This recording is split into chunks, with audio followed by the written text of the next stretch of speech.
تھوڑی سی بات سمجھ لیں، قسطوں کے کاروبار پہ بعض لوگ پریشان ہو جاتے ہیں، کہتے ہیں کہ جی مثال کے طور پر کوئی کہتا ہے اگر آپ اس موٹر سائیکل کے نقد دیں گے تو 50,000، اور اگر آپ ادھار دیں گے یعنی 1 سال میں پیمنٹ کرنا چاہیں تو پھر میں اس کے 70,000 آپ سے لوں گا۔ تو اس پر بعض لوگ گھبرا جاتے ہیں کہ شاید یہ نقد جو ہم لے رہے ہیں 50,000 یہ صحیح ہے، اور اگر ہم قسطوں پر لیں گے تو 20,000 زائد دے رہے ہیں تو یہ 20,000 سود بن جائے گا۔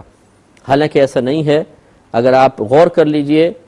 50,000 اگر آپ سے پوچھا جائے کہ یہ 50,000 جو کیش میں آپ موٹر سائیکل کے بدلے میں دے رہے ہیں یہ کس چیز کا بدلہ ہے، آپ کہیں گے موٹر سائیکل کا ہے۔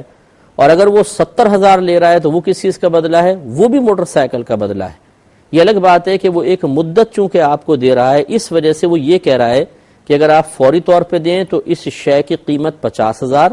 تھوڑا سا لیٹ یعنی ادھار کر کے انسٹالمنٹ پہ دیں تو پھر اسی چیز کی قیمت 70,000۔ دونوں صورتوں میں بدلہ وہ اسی شے کا لے رہا ہے، اور جب یہ 20,000 اسی شے کا بدلہ بن رہی ہے، اگرچہ عرصے کی وجہ سے تھوڑا زائد کیا گیا تو اس میں سود کا معنی نہیں ہوگا، یہ بالکل جائز اور حلال ہوگا۔ اس لیے قسطوں کا کاروبار جائز ہے۔ ہاں اس میں جو کنڈیشنز لگا دیتے ہیں بعض اوقات کہ اگر آپ نے 2-3 قسطیں نہیں بھری تو اس پہ پینلٹی لگا دیں گے، تھوڑا سا مالی جرمانہ لگا دیں گے، اور اسی طرح آپ جب تک وہ چیز آپ قسطیں نہیں بھر دیتے کسی کو بیچ نہیں سکتے ہیں،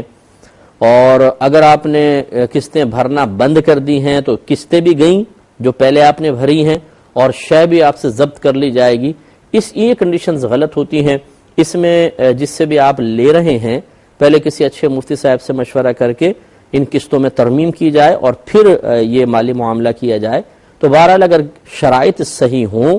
تو قسطوں کا کاروبار شرعاً جائز ہوتا ہے، اس میں سود کا معنی متحقق نہیں ہو رہا ہے۔ تو یہ ہے ربا